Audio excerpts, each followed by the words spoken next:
आज मैं कार्यकर्ताओं के साथ हमारे झालावाड़, बूंदी और कोटा शहर और देहात के सभी प्रमुख कार्यकर्ताओं के साथ मुझे मिलने का और बातचीत करने का मौका मिला और सभी के साथ मैंने विस्तृत रूप से चर्चा की। सबसे पहले तो मुझे वीरों की धरती और वीर भूमि पर आप सब लोगों के साथ मिलने का भी मौका मिल रहा है।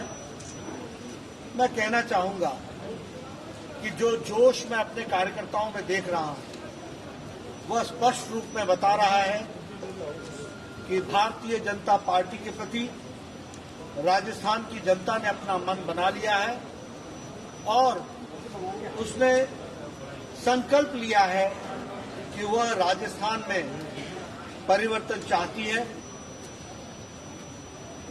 राजस्थान की जनता अपने आप को ठगा सा महसूस करती है। महिलाओं का उत्पीड़न, किसानों के साथ धोखा, युवाओं के साथ धोखा और आकंठ भ्रष्टाचार में डूबी हुई ये सरकार, इसको अलविदा कहने का राजस्थान की जनता ने मन बना लिया है। ये एक ऐसी भूमि हुई है जहां 17 रेप्स डेली रिपोर्ट हो रहे हैं। 22% जो टोटल रेप्स के केसेस हैं अकेले राजस्थान में 22% है। 15,000 से ज्यादा माइनर रेप्स केसेस रिपोर्ट हुए और क्राइम रिकॉर्ड ब्यूरो की जो रिपोर्ट है वह भी बताती है कि महिला उत्पीड़न में राजस्थान नंबर 1 पर है। करौली की घटना हम भूल नहीं सकते, जिसमें एक दलित बहन को किस तरीके से उसके साथ बलात्कार हुआ और उसके शरीर को किस तरीके से उसके साथ जो सलूक हुआ वो भी हम सबको पता है। भीलवाड़ा में जो आदिवासी बहन के साथ हुआ वह भी हम सबको ध्यान में है। ऐसे हजारों केस हैं जिसमें मानवता शर्माती है और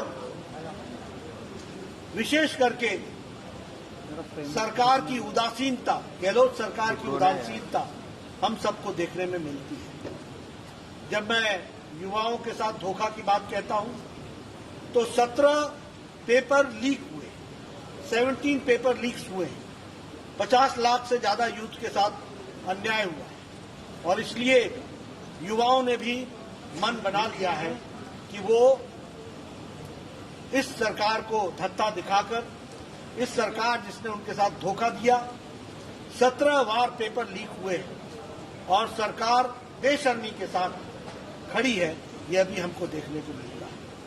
अगर हम किसानों की बात करें तो हमारे ध्यान में आता है कि हमारा किसान भाई जिसको कहते थे कि कर्जे माफ कर देंगे, मेरे आंकड़ों को आप सही कीजिएगा, लेकिन 19,000 से ज्यादा किसानों की भूमि उसकी नीलामी हुई है और कुर्क हुई, उसको कुर्क किया गया, कॉन्फिस्केट किया गया। ये राहुल गांधी जो आकर के बोला करते थे कि किसानों का कर्जा माफ होगा, आज 19,000 किसान अपनी धरती को, अपनी जमीन को कुर्क करा के बैठे और इसलिए किसान उद्वेलित है।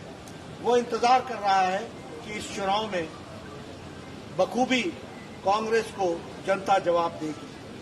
जहां भ्रष्टाचार की बात करें तो हम सब लोगों के दिमाग में वो लाल डायरी तरोताजा है और जिस तरीके से कांग्रेस के नेता लाल डायरी पर बेशर्मी से वक्तव्य देते हैं वो बताता है कि कांग्रेस कितनी उदासीन हो चुकी है और कांग्रेस इन गंभीर समस्याओं के प्रति कितना उसका उदासीन पूर्ण रवैया है।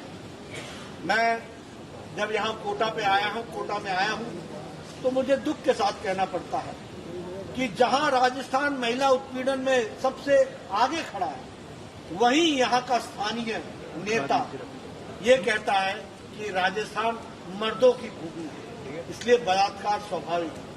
आप समझ सकते हैं कि ऐसे नेता और ऐसी पॉलिटिकल पार्टी, ऐसा राजनीतिक दल महिलाओं के प्रति किस तरीके की भावना रखता है और ऐसे पार्टी को और ऐसी नेता को कोटा की जनता और राजस्थान की जनता भरपूर मजा चखाएगी और उन्हें